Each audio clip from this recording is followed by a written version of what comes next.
Good afternoon, Rotarians. Welcome to this Rotary meeting on this beautiful, beautiful fall day. Let's get to it. We're going to start with the reflection with George Eistetter, the pledge with Stephanie Coleman, and I'm sorry, Will. I love starting it with a mistake. That way we got it over with. We're going to start out with a reflection from Keith Burwell. And then we're going to have Stephanie do the pledge, and then we're going to have George Eistetter with the four-way test. Good job. And here I didn't think I have to come up. How many of you know what's happening this week? World Series? Halloween, right? It's a new meaning for me with a granddaughter. But we might forget that instead of Halloween, it's also All Saints. And the question for meditation for us today, I would say, is you should ask yourself in a quiet moment, can you be a saint? What is a saint? And what would saints do in heaven? And with that said, a gentleman by the name of Thomas Merton wrote in the seven-story mountain, I can't be a saint, I said, I can't be a saint. And my mind darkened with confusion of realities and unrealities, the knowledge of my own sins, and the false humility which makes men say they cannot do something that they must do, cannot reach the level of that which they must reach. The cowardice that says, I am satisfied to save my soul and to keep out all moral sins, but which means by those words, I do not give up my sins and my attachments. And then if we were to accomplish that and strive to be a saint, there's a story that I will relay to you that there was a good man who died, goes to heaven, and is welcomed at the pearly gates, which are thrown open for him to enter. He goes through, and in the days of bliss, he discovers it's everything he had been taught, the golden streets, milk and alabaster honey and golden harps. He wanders the streets lost in happiness until after a while he realizes he is all alone. He hasn't seen anybody at all. He walks and sees nobody. So he goes back to the gates and he asks Peter, yes, my son, is this really heaven? Oh, yes, my son. Don't you like it? Oh, it's wonderful. But where is everybody? Where are the prophets? Where's the Holy Family? Where are the saints? And Peter looks at him kindly and replies, oh, them. They're down in hell ministering to the damned. If you'd like to join them, I'll show you the way. Let us on this day, as we remember the four-way test, realize that we should each strive to be a saint. Amen. Pledge allegiance to the flag of the United States of America and to the republic for which it stands, one nation, under God, indivisible, with liberty and justice for all. Okay, here we go with the four-way test. First, is it the truth? Is it true? Second, is it fair to all concerned? Is it fair to all concerned? Third, will it build goodwill and better friendships? Build goodwill and better friendships. And fourth, will it be beneficial to all concerned? Will be beneficial for all concerned. Thank you very much. You did great. You get an A+ today. Thank you, George. Our meeting is being sponsored for the entire month of October by Newhouse, Callis, and Henshaw. Thank you very much.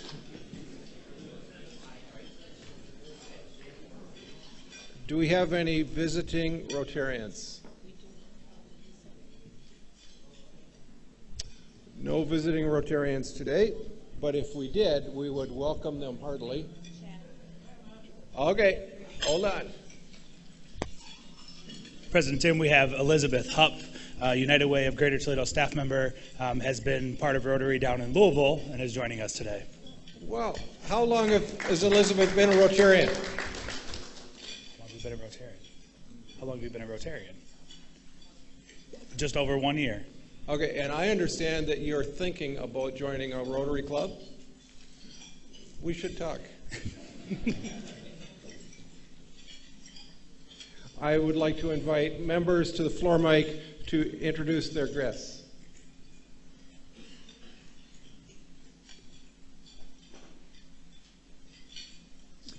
Afternoon, President Tim. This afternoon I have with me Morgan Baer. She is the Brand Strategy Manager at Concept Rehab. Welcome, Morgan.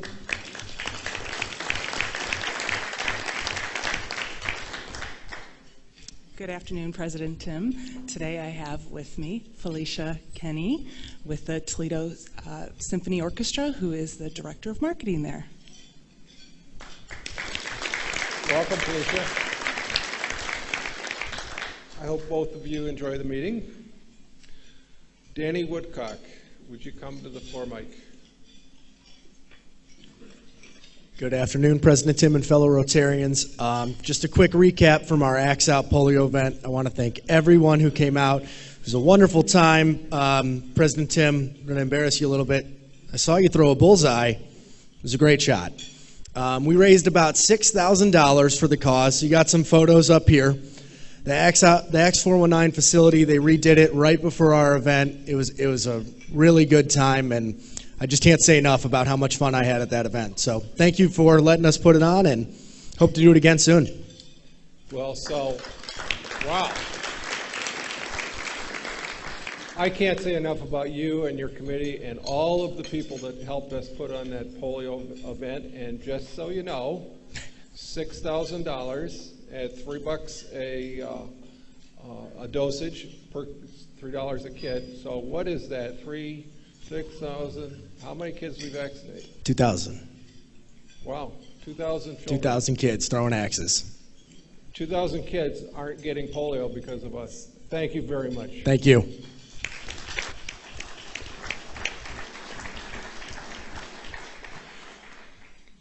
Okay, I assume that everybody in this room knows that next week we're doing Rotary on the Road. And we're going to the 180th Air Wing and out at the airport. It should be a great time, but for all of those people who have made their reservations, they're going to be welcomed in. In fact, all of those people who make their RSVPs today will be welcomed in. The rest of the people who don't.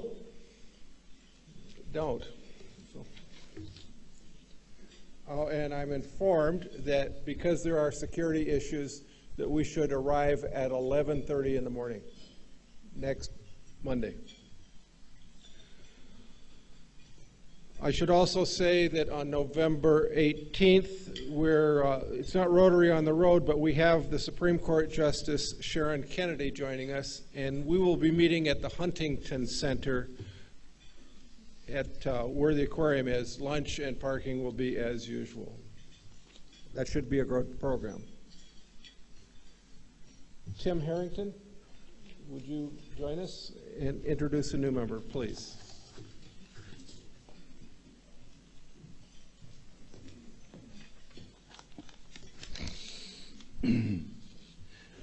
Fellow Rotarians, it's my pleasure to introduce Sam Melton.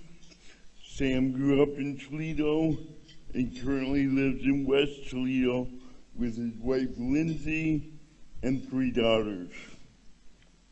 Sam has worked in leadership positions for nonprofits throughout the area, working as Executive Director of Food for Thought and Executive Director of the Center for Servant Leadership. He is currently working at the Ability Center as Director of Strategic Engagement. Please welcome Sam Melton.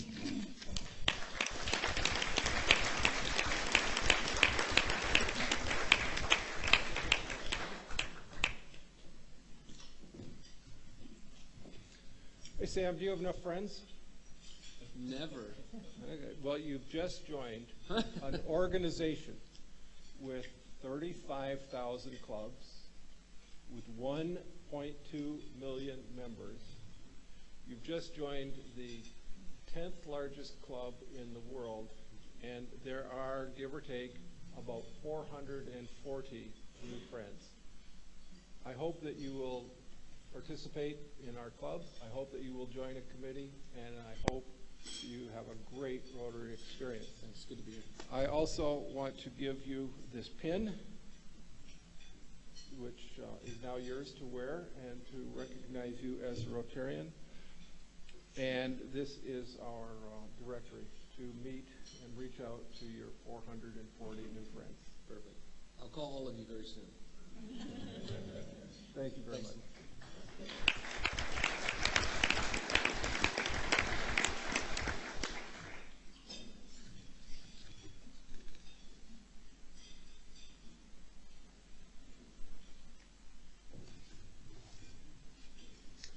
Judy Leb, would you join me at the podium?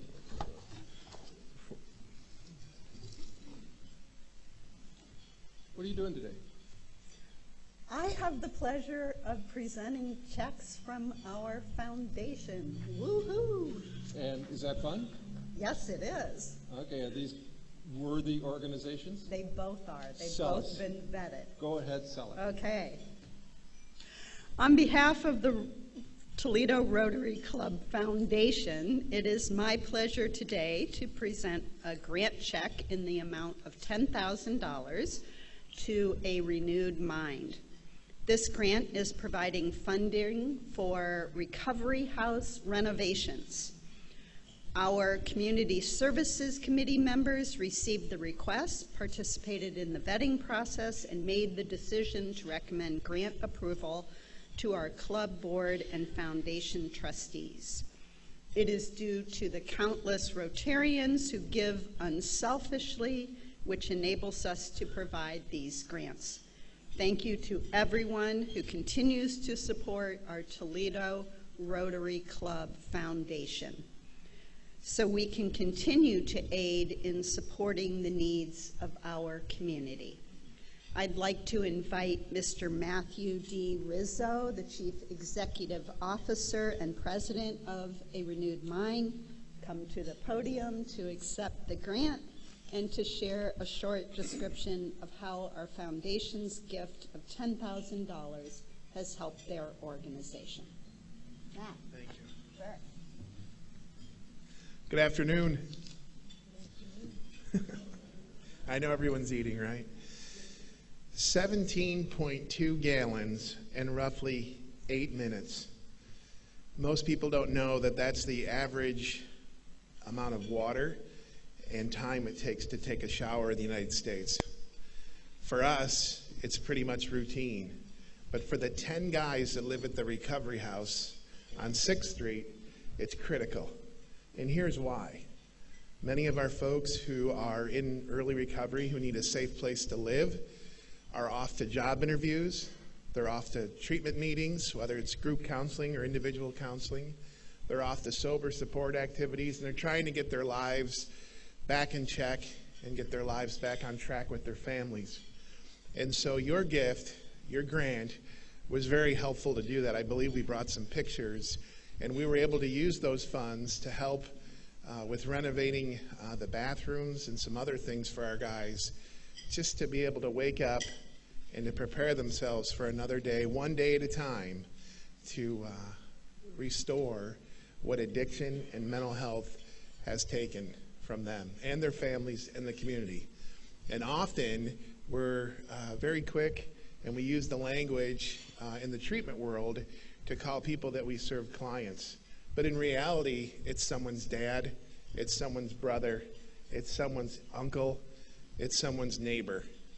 And so, like our one of our board members said the other day in a fundraiser for our annual Kaleidoscope breakfast, if you're 2 degrees of separation from someone who struggles with a mental health issue or addiction, then you're an anomaly in the United States, because addiction and mental health affects everybody. It does not discriminate. And so I just quickly again want to say thank you for your grant, because it's making a difference. So thank you.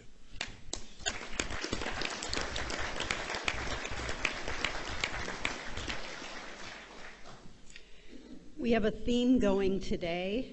We are giving money to help men who are recovering from addiction. And the next grant is a check in the amount of $8,500 to Open Door.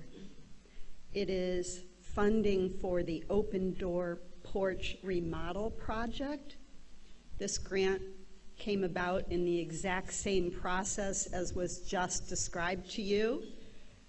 So I am going to invite Dan Gaynor from Open Door to come to the podium and accept the grant and share a short description of how our foundation's gift of $8,500 has helped the Open Door. Thank you. Good afternoon. The gift that was given to the Open Door Ministry through your generosity has helped us remodel. We have 3 homes on Cherry Street. We have 3 houses in a row at the corner of Cherry Street and Kenilworth. And if you've ever driven that way and caught that red light at Cherry and Kenilworth and looked to your left heading towards Central, you'll see 3 houses very neatly arranged. The properties, the yards, the houses themselves are all immaculately cared for and taken care of and restored. And we asked last year, we applied for a grant to remodel the porches. The homes are 100-year-old homes. And so all of the homes need maintenance. We've renovated most of the homes, but the porches were kind of left to last. And over the years, we've patched them and band-aided them together. But these stairs and porches get a lot of wear and tear. And again, if you've ever driven by there, you'll see guys milling around on the porches, and it's part of their home. And so we set out to totally demolish what we had and rebuild new and make them long-lasting and maintenance-free. And your gift helped us do that. And we have 24 men that live at that facility. They can live there for up to 2 years to work on rebuilding their lives, dealing with drug addiction and alcoholism. And our hopes are that they leave the Open Door supporting themselves out in the community and giving back to the community.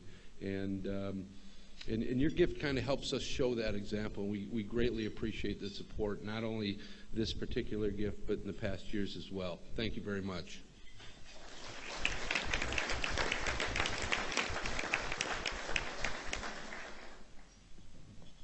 Matt, excuse me, Matt and Dan, thank you for what you do. Please put that money to good work. One of the things I like best about this club is that we have a presence in the community, and you're helping us do the things that we need to be doing to make Toledo a better place to live. Thank you.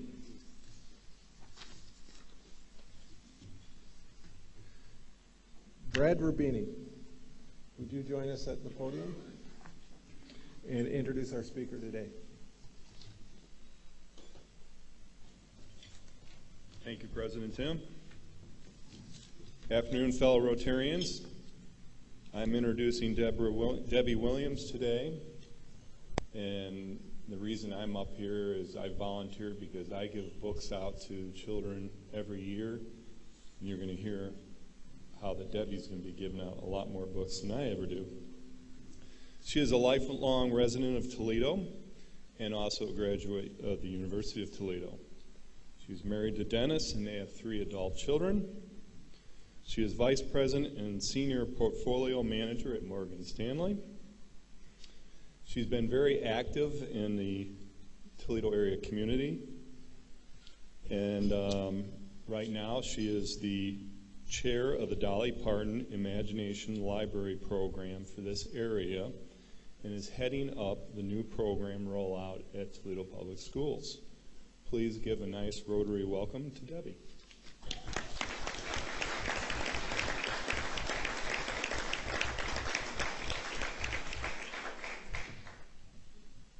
Well, thank you for having me today. It's quite an operation here, and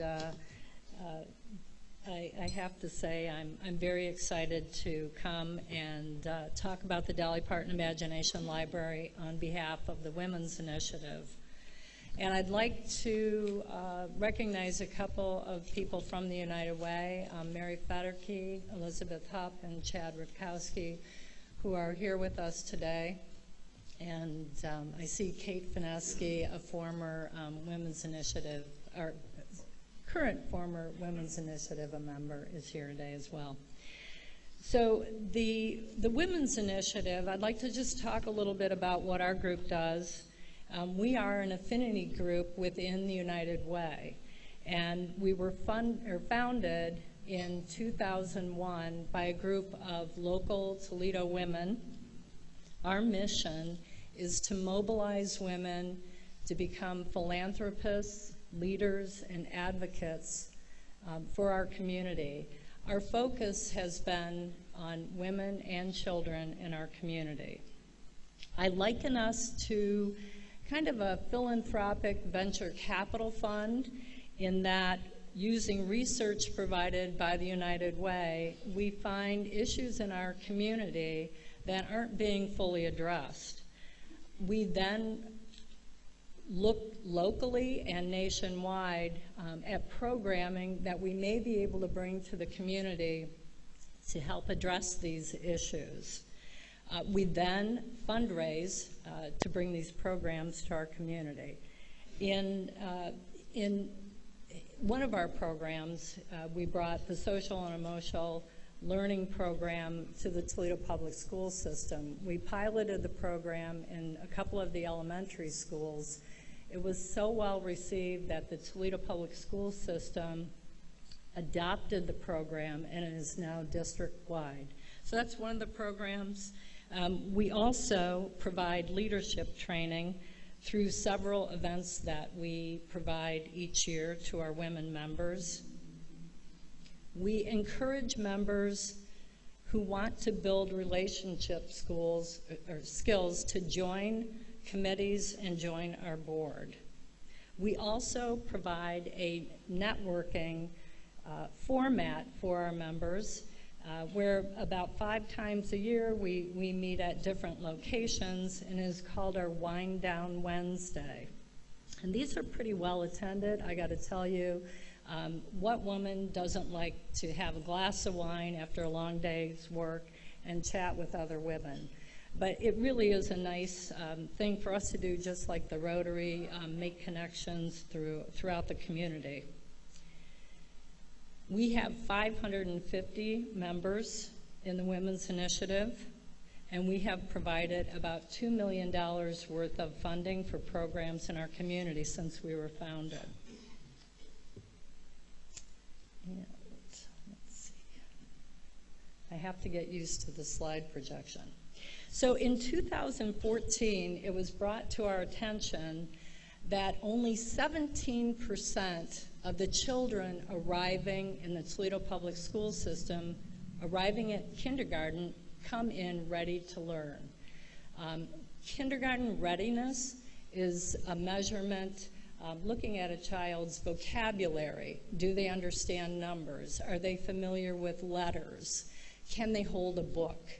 So only 17% of our children entering the Toledo Public School kindergarten system are ready to learn. Flip that around, we have a problem. 83% of those children are not at the kindergarten level.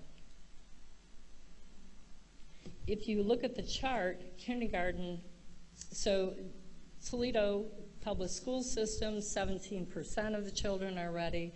That compares to the state, 40% ready for kindergarten, and our national average, 63% ready for kindergarten. This is a problem in our community, and as you can imagine, this places a terrible burden on our school system as they have to hire educators, tutors to get these kids up to speed.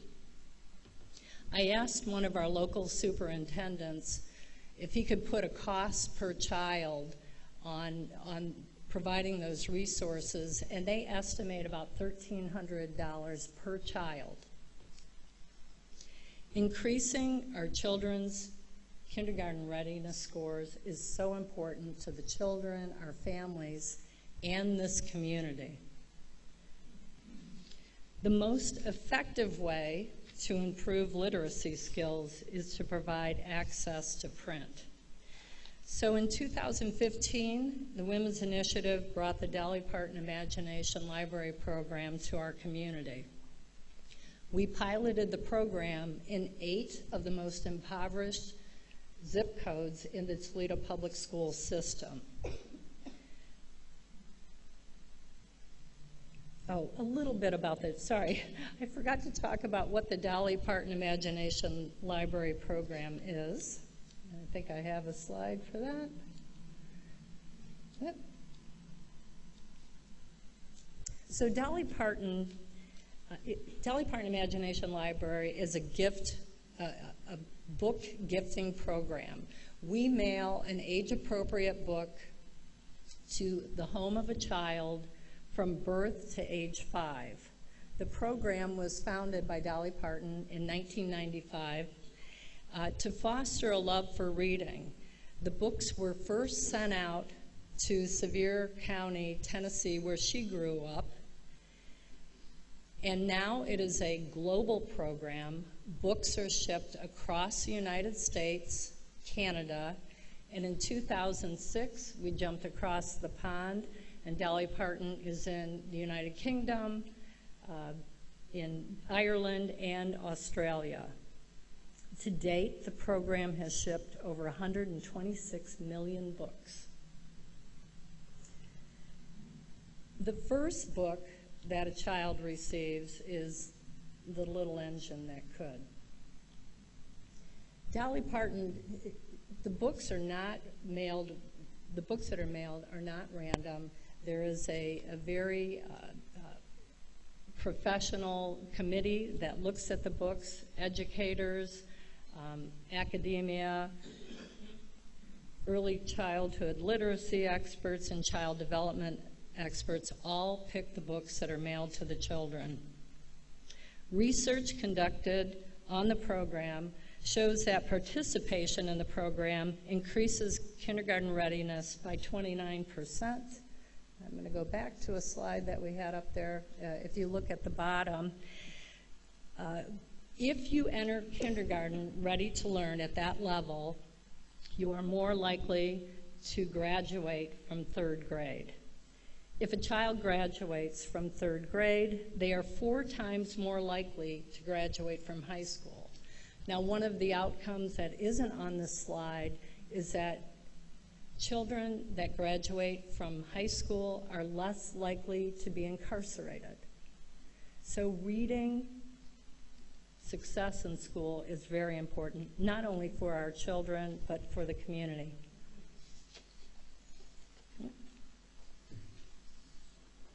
So we started shipping books in 2015. As I said, we piloted the program in 8 of the Toledo Public School zip codes. The books are mailed directly to the home of a child. Our goal, as with Dolly Parton Imagination Library, get kids reading long before they get to kindergarten.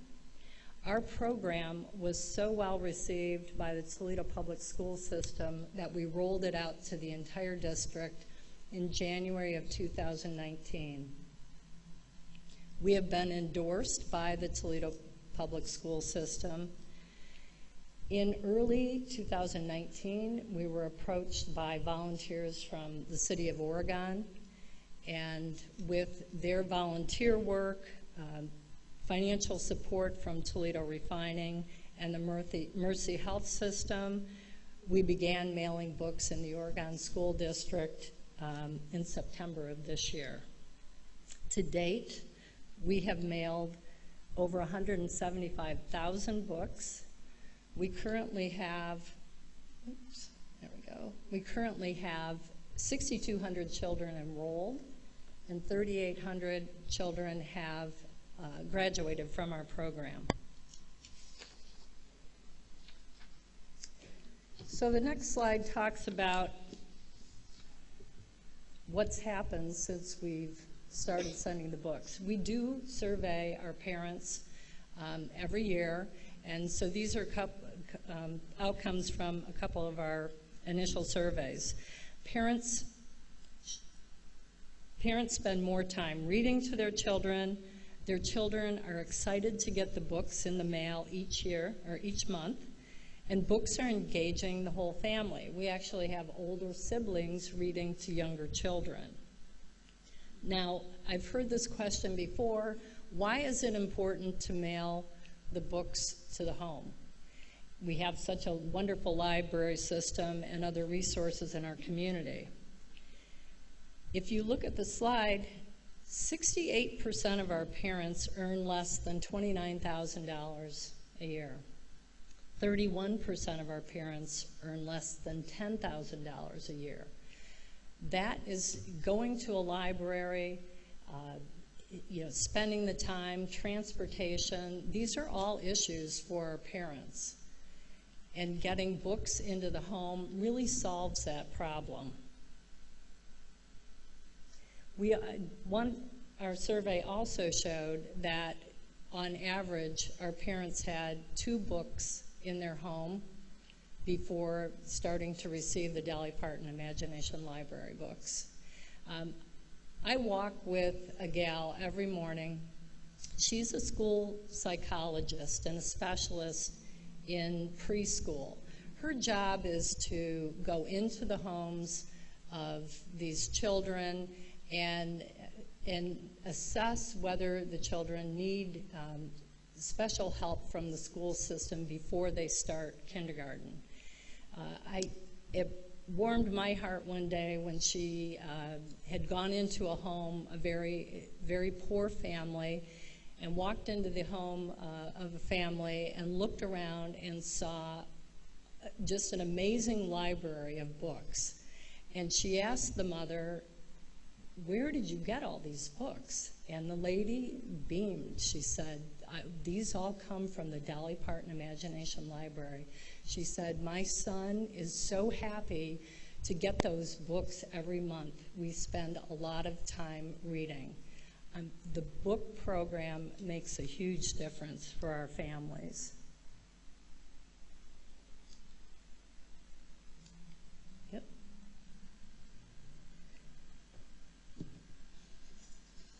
I'm going to skip through a couple of these slides and go to, this is kind of a cute slide that just takes all the words that we hear from our parents and puts them in this kind of a little word graph.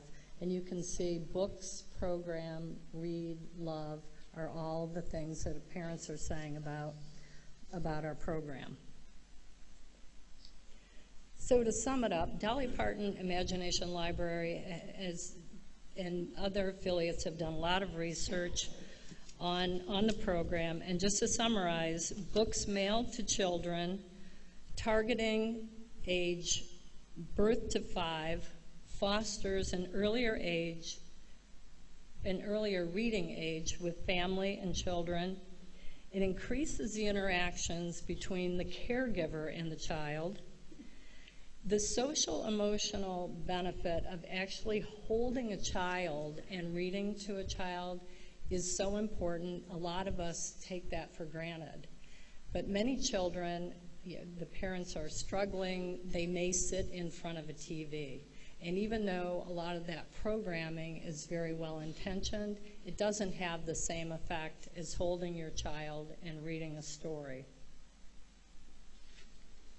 All of these, the books to the home, all of this leads to increased emergent literacy skills, letter recognition, and kindergarten readiness. So why is it important to start so early? I mean, geez, does a 1-month-old baby understand that you're reading a book to them? Here's where I'm going to give a disclaimer. I'm not a researcher. I'm not an educator. I'm a volunteer. But through the course of the work that I've done with Dolly Parton Imagination Library over the course of the years, I have read a lot of research and have talked to many educators. And I will tell you that most of a child's emergent literacy skills are developed by the age of 3. Oral language, print concepts, phonological awareness, alphabet knowledge, number knowledge, letter sound knowledge are all formed well before our children start kindergarten. In my non-technical terms, children at this age are sponges. I mean, we all know that. They're hanging on everything we do. They're looking at our face. They're trying to figure things out. And this is why it's so important to start at an early age, to foster a love for reading, to get parents holding their children so that they can decompress together at the end of a long day. I believe that bringing Dolly Parton Imagination Library to our community is more than books in the home. I think it's really fostered a larger discussion about early literacy in our community and the importance of this to our children, schools, and community. Books in the Home is a wonderful program, and we understand that that alone will not move the needle. We collaborate with other local early literacy program providers that do wonderful work on parent engagement strategies. We collaborate just with a few: Reach Out and Read, the library, the YMCA, Educare, to name a few. These early literacy programs work directly with our families, and we provide the books. TPS recently reported that KRA, kindergarten readiness scores, increased from 17% to 19%. We have a long way to go, but because of all of our efforts, we are moving in the right direction. I'd like to talk a little bit about what it costs to run the program. I'm jumping all over here. $25 sponsors one child for a year. $125 then sponsors a child for the full 5 years. In the Toledo Public School System, we have an eligible population of about 23,000 children. Generally, the nationwide statistics show that we're able to enroll about 60% of that population. So that means in the Toledo Public School System, about 14,000 kids. The cost to send a book a month, as I said, was, if you look at the Toledo Public School District, then the cost to send these books works out to about $308,000 a year. Something wonderful has happened in our state. The Ohio governor and especially the First Lady have become aware of our program, and it is really a big push by especially Fran DeWine. They have rolled out the Dolly Parton Imagination Library on a statewide basis. So it's called the Ohio Governor's Imagination Library. There are 2 other states that have adopted this on a statewide basis, and that's Tennessee and North Carolina. So this is really big for the state of Ohio. They are pretty much following the Tennessee model, where they're matching dollar for dollar to get books into the home of our children. So that essentially cuts our budget in half.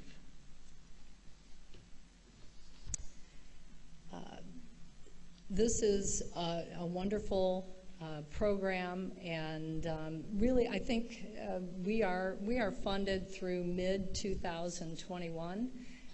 We've received grants from the Toledo Community Foundation, Ellie Nash, and some other partners in the community. But most of our fundraising has been done on a grassroots basis through our membership. I will also tell you that the Women's Initiative is running this program. So it is being run by volunteers. We have a committee to get kids enrolled that reach out to our healthcare providers, our schools, our preschools, and we have a marketing and public awareness committee, and we also have our parent engagement committee. So this is boots on the ground by the Women's Initiative. Are there other members of the Women's Initiative in the crowd today? Yeah, Kelly? Yeah.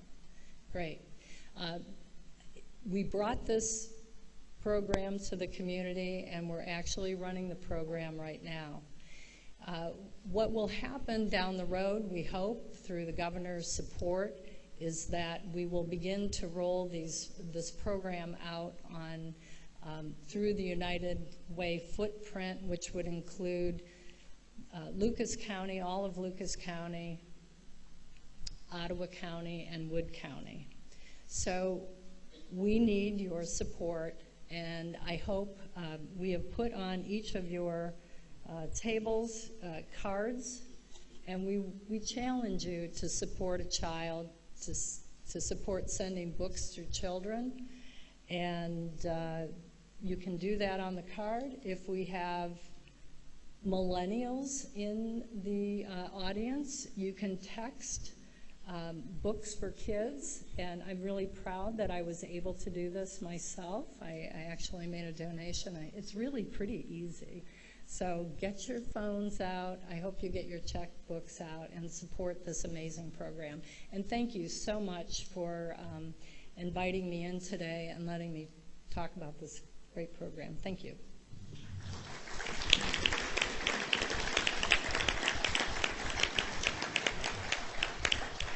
Will you take questions? Oh, absolutely. Any questions?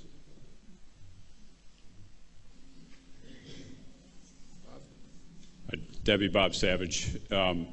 Thanks for all the work you and the Women's Initiative is doing in the community. The more work, we sort of can't have enough work in the early childhood space. Great program. Thank you. Are all the books that go new, and are you looking for donated used books? We can use donated used books in our parent engagement strategies, but the books that are going out to the children are new books. There's actually a massive machine behind all of this.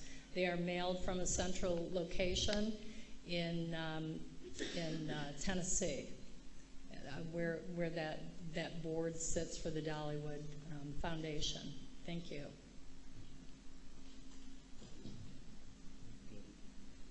Can you explain how the books, how they're picked? Oh. How the kids are picked? Oh, how the kids are picked? Okay. So to get a book from the Imagination Library, it's not needs-based. So if you are in the footprint of a community that's offering the program, you are eligible to receive a book. So now anyone in the Toledo Public Schools zip code, I believe, or zip codes, I believe there are 14 of those, are eligible to receive those books. Did that answer your question? Yes, but then there's only a little more than half are getting them. Oh, so generally we find that about 60% of our parents actually enroll in the program. So in some other affiliates, in some other locations, the kids are enrolled at birth. In our area, at this point, it is the parents actually take the step to sign up for those books, which is good because they want these books in their home. Did that answer your question? Thank you. Mm-hmm. I was curious about literacy in the home when the books show up, the ability of the parents to read. I'm assuming, well, when parents ask for the books, it's often parents, it's often caregivers, and I assume if they're asking for the books that they can read. And that's a good question. I really don't have a great answer for that. Taking the Toledo Public School District, how are the parents made aware of the program so that they can enroll? Well, again, we work through the hospital systems, notifying parents as they come in for early child checkups. In fact, there is a program called Reach Out and Read that is hospital-based, and so what they do is they provide a book at each child well-care checkup, and they also do work with parents, instructing them the importance of reading. We tag along with that program, and when the physicians and staff are helping parents and talking about the importance of reading, our cards are right there. And in fact, on every book that a child gets under the Reach Out and Read program, we have a sticker on the back of those cards so they can text, they can call 211 to get their children enrolled. Did I answer your question? Yes. Okay, thank you.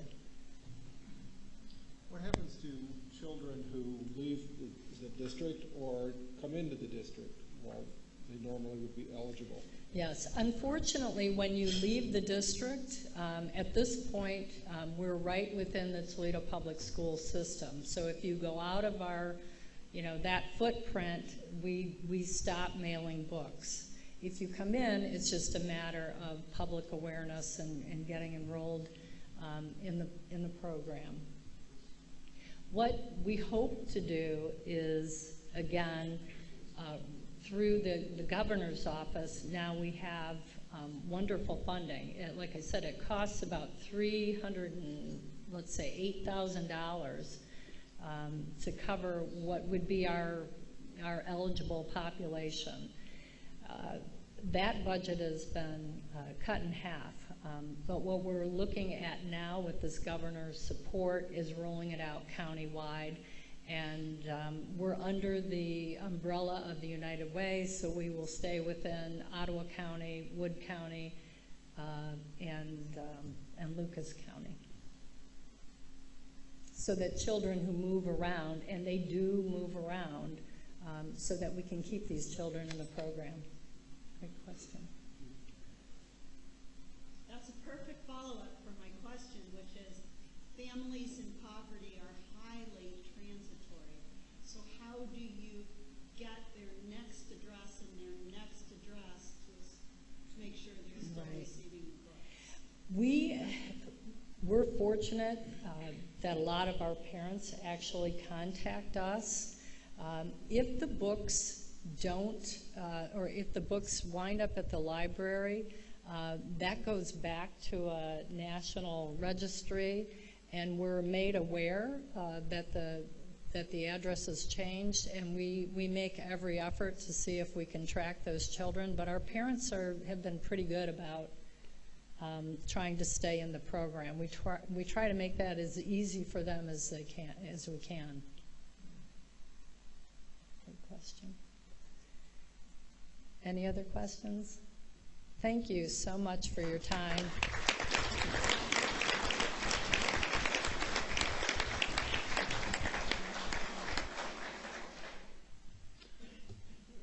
Judy, thank you for that very good presentation. This club supports the notion of pre-K and teaching young children to read for the benefit of the children themselves, their families, and our community. We strongly support what it is that you're doing. So I want to thank you for joining us. I also want to say to you that our #1 initiative in the world is the eradication of polio from the world. And following up on that, we will make a contribution to the Polio Plus Fund in your name. And thanks for joining us. Also, I want to give you this book on historical tales of Toledo. And thank you for joining us. Thank you so much. Thank you for having me. Thank you.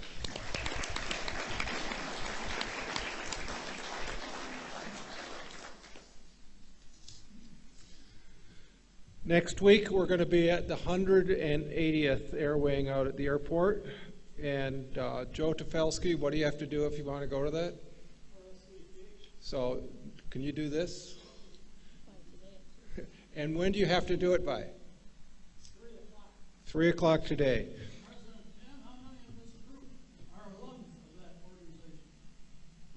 That's a good question. 2?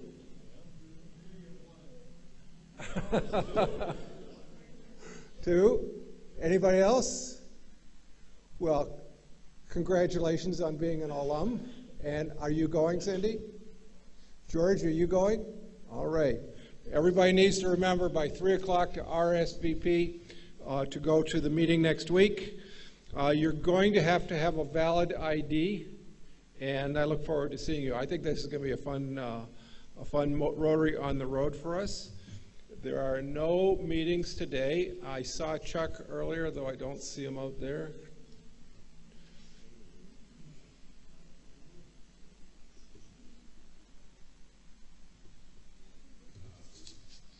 President Tim, what is the #1 tourist destination in Ohio? The Museum of the Great Lakes. That would be incorrect, sir. President Tim, what is the date for the Rotary Rock and Roll Tour of the Hall of Fame? Payback's a bear, isn't it? Where would you go to see Elvis's jumpsuit and his 1975 Lincoln Continental? My bet would be the Rock and Roll Hall of Fame. There you go. But what day is the next meeting? Just for curiosity's sake. The next meeting is the 4th of... The tour bus leaving for the Rock and Roll Hall of Fame. That would be the 16th of November. Okay, so just you have plenty of time to plan. All right. Michael Jackson's sequin glove, Jim Morrison's last will and testament, Rolling Stone crew sticker declaring the stage a work-free drug place. I knew it'd come eventually. But sign up today. You can sign up online. We need to be signed up probably about a week before the event so we can determine the right number of buses. If you have questions, you can contact me or the Rotary office. Shall I keep going? Oh, please. Francis Bacon was born on this date in 1909, so today's topic is, of course, bacon, which, if you were in the Rock and Roll Hall of Fame Elton John class of 1994, don't go bacon my heart. The definition of a pig is a magical being that turns vegetables into bacon. Math quiz, if I have 10 pieces of bacon and you take 6, what do you have? The answer is a black eye and some broken fingers. Beer, because you can't drink bacon. And finally, there are 2 kinds of people, bacon lovers and liars. Thank you, Chuck.